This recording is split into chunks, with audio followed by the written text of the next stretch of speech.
Welcome to our 2016 series of the Overland Workshop. My name is Andrew St Pierre White. And I'm Paul Marsh.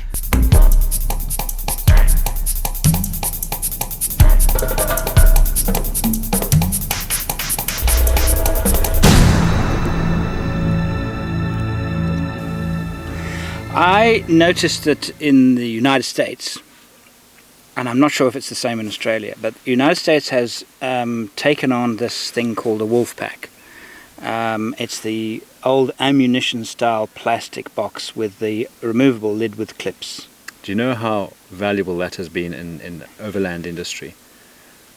I took them to England 20 odd years ago. Right. And I used to take sometimes half a container load of wolf pack boxes. Really? Across.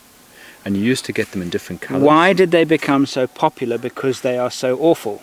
Well, they are and they aren't. I mean, the original ones were made out of a coloured plastic. Green was the one colour, and it was more of a virgin plastic, so it took a lot more abuse. Right. Then they started making it out of recycled plastic, and you got the black ones. The Achilles heel on all of those were the clips. Yes. And then someone designed a steel clip. Yes. It was brilliant. It was one box that was stackable. It was a robust box. Remember, it was designed for the military. Yes. So, it worked. There have not been a lot of boxes on the market available at that sort of price range. You can get some stunning aluminium boxes. But they're really enormously nice, but they're expensive. And so overseas in England and Europe and that, you get beautiful Zargus dust-proof aluminium boxes, and I love those. But they come at a price. So, there's in South Africa we've used the wolf box, we've used what we call the Goma box. They sort of fell out of the military and then fell into the overland industry because they were sort of affordable, they worked, it's a strong, robust box, you could sit on it, you could stand on it, you could kick it around. I personally hate them. I think a lot of people don't like them. I just can't, I will not travel with them. But they do work. They work for a lot of people, and the one... It's a very common size. Yeah. And I developed a box about 4 years ago in South Africa. It was exactly the same size. It was called the Autograph box. Yeah. But unfortunately the company in South Africa are not really... They're interested in exporting them. Well, they say they're interested in exporting them, but it's they're very actually difficult not, to take I don't a box think. to market. I mean, I think it's a tough one. It's a tough one because they're very expensive to transport, because you're transporting a whole lot of air. Yeah. And that's the limitation. So they've indicated that they want to export them, but my plan next year is to find a manufacturer and market them in the United States, because the size the Wolfpack is really good. A lot of people's packing system, they've packing system around the Wolfpack. So so they put up with its downfall, its problems, because it's a really good size. But the reason the size is so amazing is because it's actually, you can't overpack them really. And you can still always lift them. You can't. They've got two good handles. They do waste a fair bit of space. Yeah. So really what we're saying about boxes and what you use, there are a lot of different boxes. There's some boxes in the UK called really useful boxes. Brilliant. They're clear, see-through. I use those. But I found that some of the plastics that the boxes are made out of, once you load heavy items in there and you drive on some bad roads, the plastic's too brittle. So you ask, why did the wolf boxes become so popular?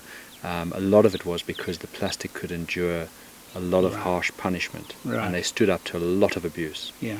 And I think, whatever container you use to fit in your vehicle, it's got to be accessible.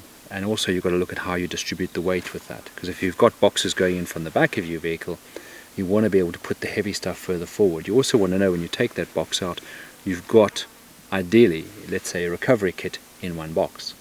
And you've got a spares kit in your box, and maybe a repair kit and a tool kit.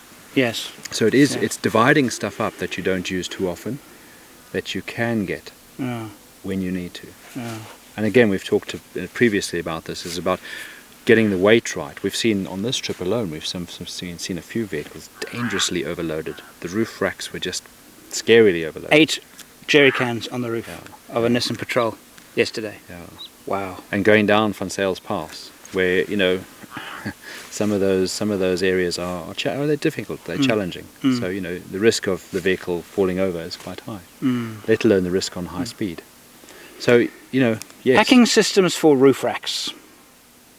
Okay, roof rack bags. I've seen roof rack bag that can contain wolf packs. I'm not quite sure of the purpose of them, apart from maybe keeping a bit Well, of it dust was out. more dust, and to some extent they're not waterproof in any way, shape or form. So the bag does No. protect it against some of that. Yeah. You know, if you're using any box or something on the roof, it needs to be light and it needs to carry the very, very bulky stuff, bedding. And Bedding, chairs. Then you need to be putting the that bulky in a light stuff. waterproof bag. You know, these Yeah. sailing type bags that you roll the top over are Yes. great for sleeping bags and stuff like that. Yeah. It's dustproof, it's waterproof. In fact, Right. I use one of those bags to wash my clothes. Yes, Brilliant. I've done that too. Take that dishwater water, what do you call it, soap. Great washing machine. And then leave it in the back of the vehicle, behind the back axle, drive on some nice corrugated Yeah. roads for a day, and you come back nice and clean. It's clean, absolutely. So you know, there's a lot of kit on the market that you can buy, which is heavy. So you'll look at briar grids and they'll be really heavy. And I think we focused on this before, but weight, and quality. Yeah. So if you're buying kit, you want to buy good quality kit that lasts. You want a chair that's comfortable, but it mustn't break. But again, where do you pack it? We're talking about So that anything heavy light, stuff anything is light down, high up, down low, light and bulky. Yeah. and It's okay to go the high. space that's ignored when you're packing vehicles is the roof space.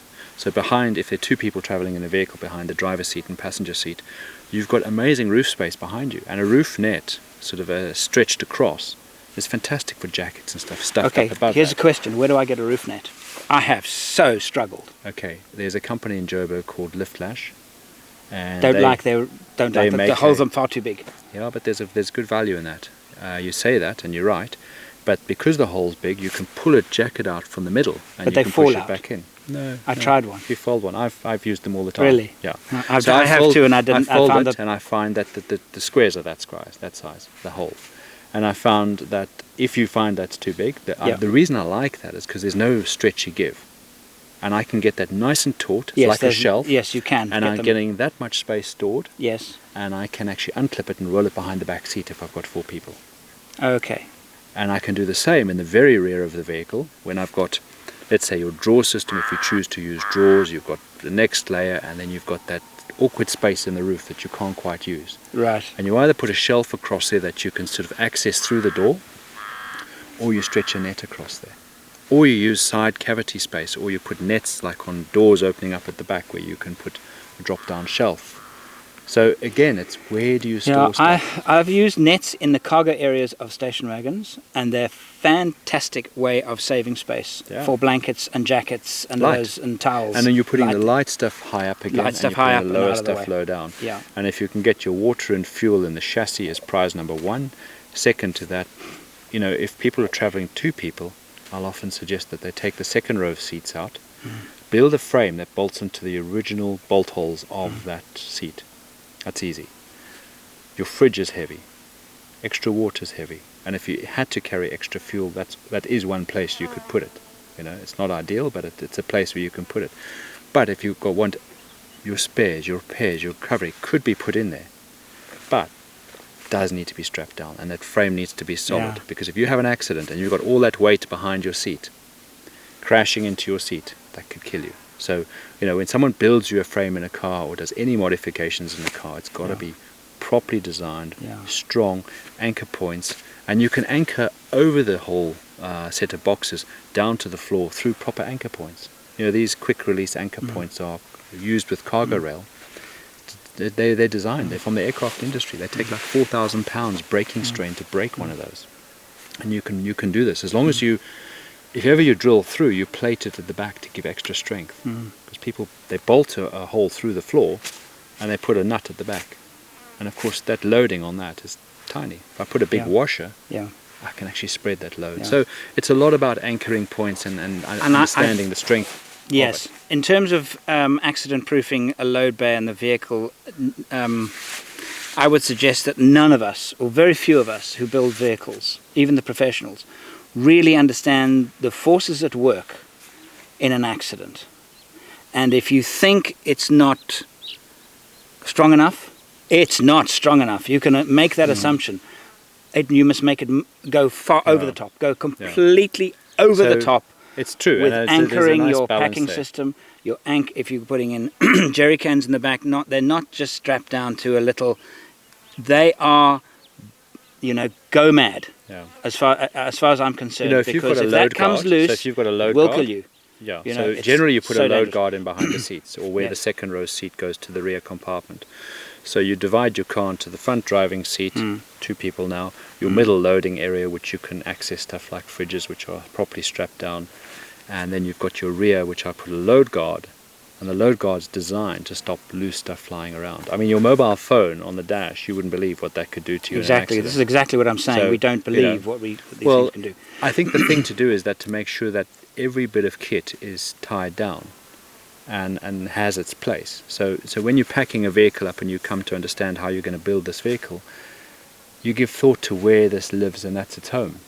And it takes a few trips and you'll come back and you might change things around. But if it's got a place and it doesn't rattle, because that's annoying, it doesn't jump up and down, it's not going to damage the kit, it's also not going to damage you.